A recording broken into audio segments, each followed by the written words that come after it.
Hello, welcome to Simile, the place where we play simulation games, and my name is Ali. In the Simulation Alley today, we are meeting Love and Deepspace again. By the time this video goes up, the Evernight event and Heartbeats Ablaze would have probably finished, but I think there is still so much for me to show you. Today I'm hoping to see more of the Towards Daylight storylines and see how far we get with that.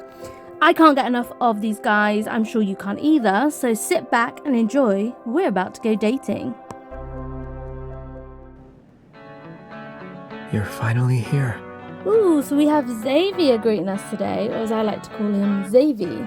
And as much as I would like to stick around and chat, let's get right into what we're doing today.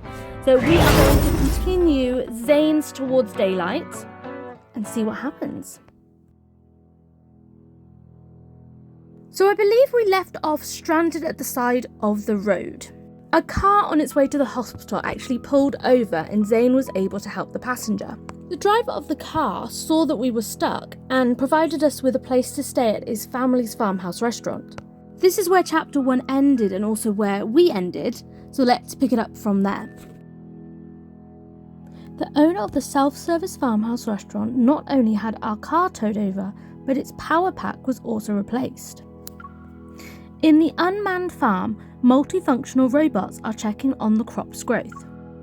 Although there aren't any employees managing the farm, traditional gardens and pastures have been preserved so the visitors can connect with nature. We originally planned to leave the next day, but after looking at the fields with their unique pastoral charm, we decided to spend the day here and have a picnic. Zayne emerges from the tomato garden. With Autofarm's help, the small basket he hands over is brimming with a magnificent harvest. Here are the cherry tomatoes. What else do we need? Cherry tomatoes, cucumber, bread, sauce. We just need 2 eggs.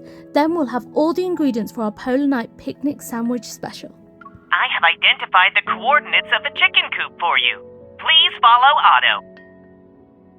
We follow Otto Farm to the chicken coop and quickly devise a strategy. I'll distract the chickens, and you get the eggs. Otto will help too. You didn't research egg collection strategies beforehand, right? I haven't, so we should also be prepared for failure. I don't think failure is in your dictionary, Dr. Zayne. Once he secures the carrot to Otto's hand and begins attracting the chicken's attention, I quietly approach the chicken coop. Otto, over here.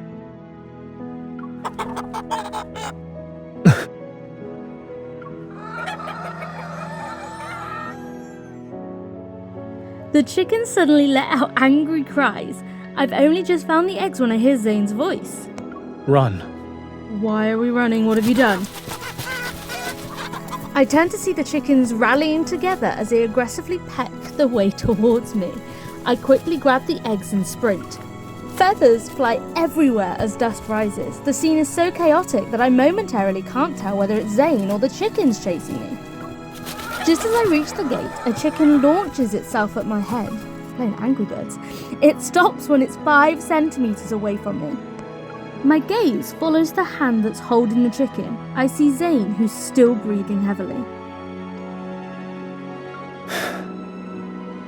That was close. The reward for your heroic rescue is 2 eggs. Everything is a little messy, but we managed to get the eggs at least. After a quick cleanup, we officially begin our picnic. Zayne uses his Evo to chill a drink and hands it to me. Here's to a hard-earned polar night picnic. It's mostly thanks to you.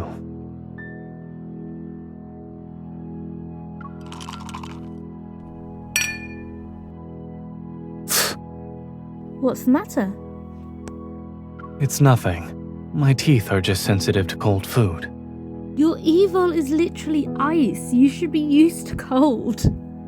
Zayne rubs the side of his face, shakes his head, and presses a sandwich into my hands. Did you really not prepare for this in advance? Before setting out, I thought about what might happen and prepared accordingly. I think fighting chickens was on our But list. battling wits with chickens was certainly something I didn't predict. Hey, we thought the same. Even though there's a little mishap, our picnic is perfect. It's not perfect yet. Ooh, what else do you have planned? Zayne braces one hand by my side and reaches towards my head with the other. Under my puzzled gaze, he removes a chicken feather. You tease. Then he taps his sandwich against mine. Now we have a perfect picnic. Oh, that is actually quite sweet.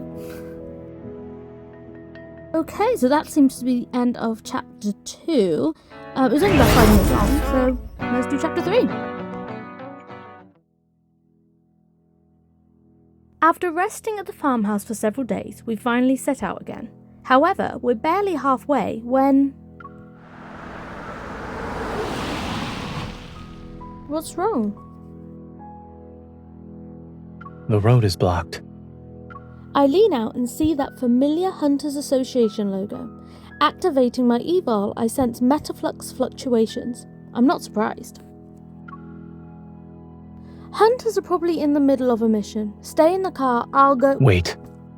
I'm in the middle of opening the car door when Zayne grasps my wrist.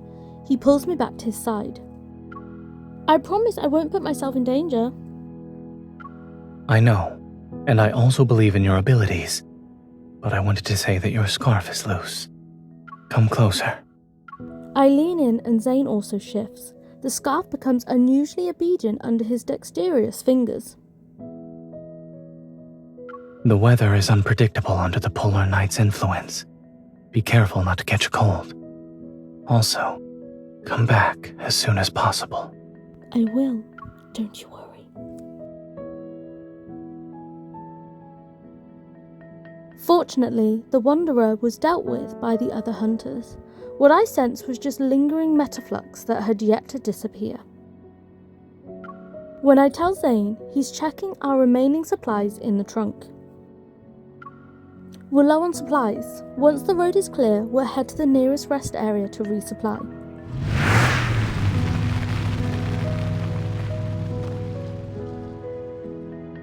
Drinking water, blankets, tissues.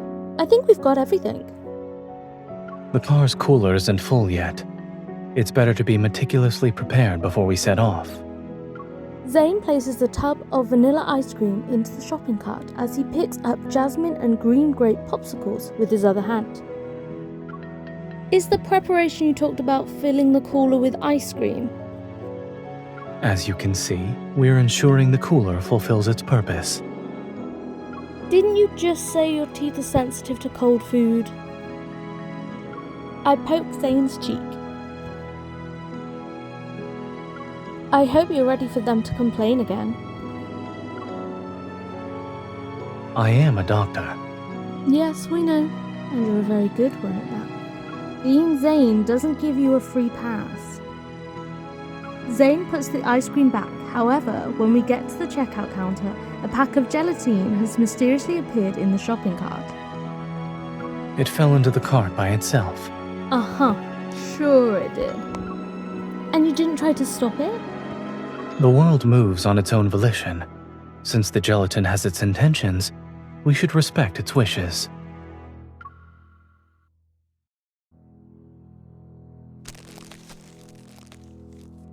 After putting away the supplies we bought, Zayne opens the pack and feeds me the gelatin. Can you sense its desire to be consumed? I only sense a certain human's disobedience. But my teeth have been on their best behavior lately. I think your teeth are starting a rebellion. Despite my teasing, I still rummage through the first aid kit to find painkillers. I give them to him. Does it really hurt? I'm fine. Zayne is thoroughly prepared. The first aid kit even has fluoride foam for simple dental care. But I hesitate when I see his condition. Should we head back early? What? We visited a lot of places in the past few days. I feel like we've done enough sightseeing. I don't think heading back would be a waste. What do you think? Are you worried about me? Maybe. There are still plenty of things we can do during this polar night. Like what, Dr. Zayne? Oh, tell him to come closer.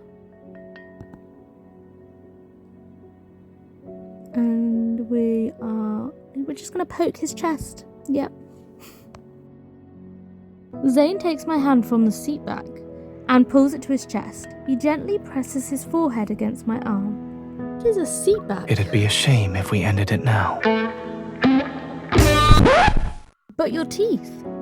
I've always been a disobedient human. I can't argue with you, but I'm confiscating this. It's non-negotiable. I take the jasmine-flavoured mints he brought and eat 2 of them under his expectant gaze. The fluoride foam from earlier tasted terrible. You still can't have candy, but if you want a sweet relief... I move closer to the corner of his lips and give him a gentle peck there. This will do. I feel it. It's sweet enough to make my teeth fall out.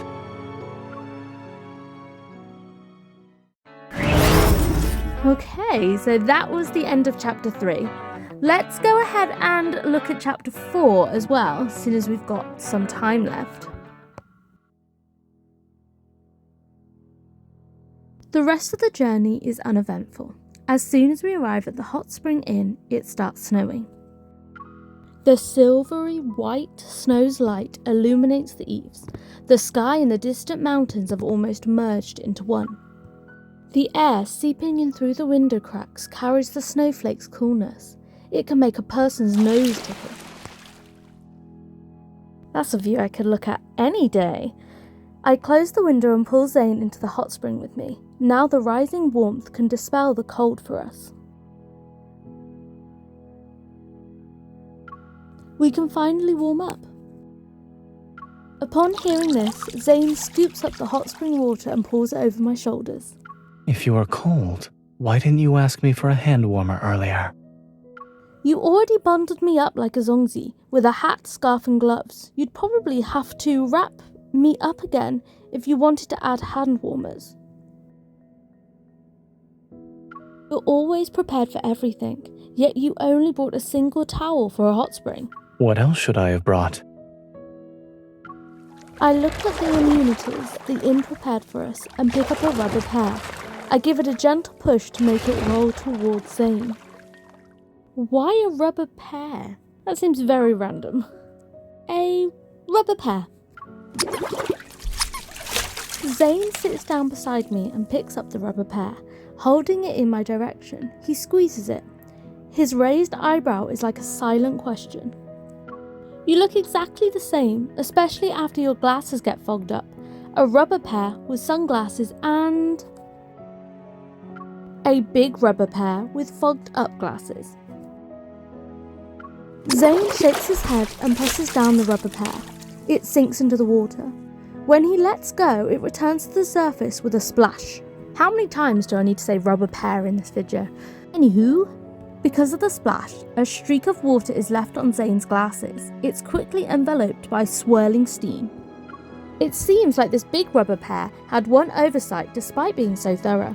You forgot to prepare the anti-fog lens cloth. I wave my hand in front of him. Can you see where I am right now? To my surprise, he removes his glasses and places them on my face. You can experience it for yourself. I don't know if it's because of the glasses or the steam from the hot springs, but my vision suddenly becomes blurry. Has your prescription gotten stronger? My head is spinning.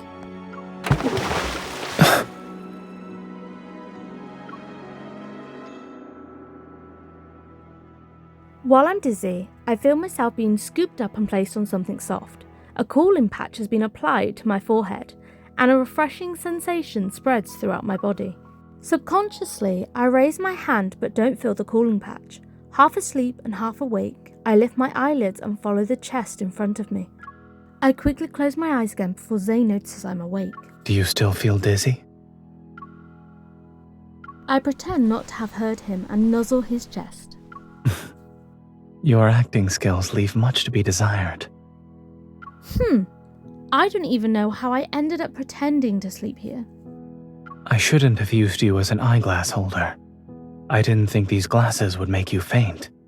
Hey, However, you have used me as a cooling tool. Does that make us even? Sit up. You need to replenish your stamina. Zayne holds me as I sit up, and he brings over a cup of hot cocoa from the bedside. Racking my brain for various excuses, I bury my face in the crook of his neck.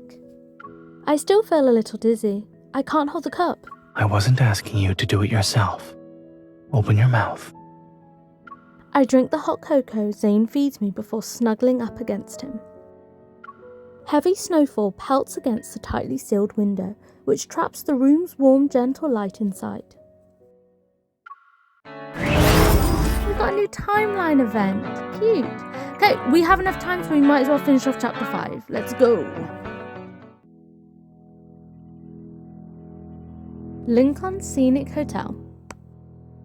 After relaxing our bodies and minds for a few days at the guest house, we set off again and arrived at our final destination before the polar night ends. This really is a scenic hotel. The location is perfect for watching the sunrise. To capture the full glow, the action camera naturally can't be left behind. Zayne adjusts the tripod. Should we set up the camera here? Yes. Okay. Perfect. Everything's ready. Now all we need to do is wait for the sunrise. After setting up the camera, we sit on the sofa on the hotel balcony. Zayne, look! The colour of the sky is changing!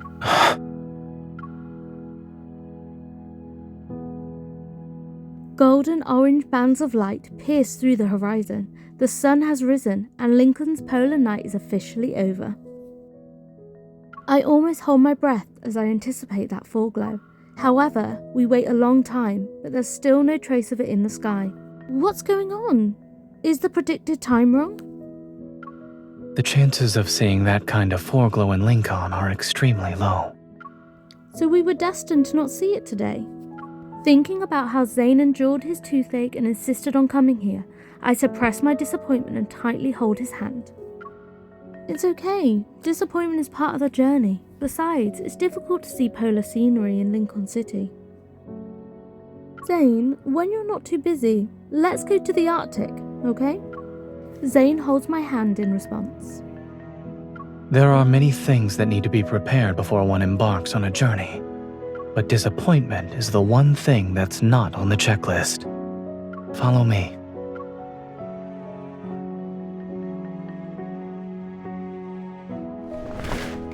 We return to our room. Zayne draws the curtain, turns off the lights, aims a projector at the ceiling, and then pulls me down to lie on the floor. The video shows a pearlescent white snowy landscape. A moment later, Zayne's voice emerges from it. This is the northernmost part of the Arctic. According to one legend, this is where a pink-blue foreglow appears. For some inexplicable reason, I thought of something from a long time ago. Never mind. It's quiet for a moment, then the snowy landscape suddenly starts shaking. But upon getting a closer look, it's clear that the person holding the camera is trembling. The snow-white scenery disappears from the screen, and what comes into view is a grey-blue sky. The wisp of a pink cloud suddenly bursts into the sky as if someone pressed the fast-forward button. Pink and grey-blue hues interweave. After an indeterminable amount of time, pink and blue slowly merge like lovers reunited after a long separation, then nestled against the distant horizon. You filmed the foreglow before? I couldn't let you have any regrets. It's very special, a rare phenomenon in the Arctic. Even with meticulous preparations, you might not be able to see it. But it appeared. Perhaps it was destined to meet you at this moment. I turn and the pink-blue light flows into his eyes. It's impossible to look away. It's a little late, but I'm very happy I got to see it. The flowing light is too dazzling. I can't help but trace his brow ridge. Then I gently kiss his eyes.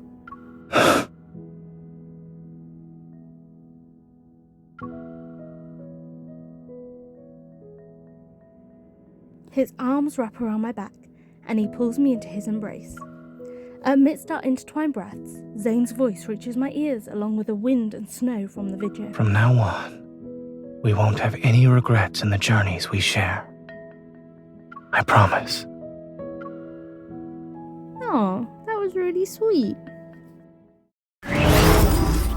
Okay, so that is all 5 chapters in Zayne's Towards Daylight.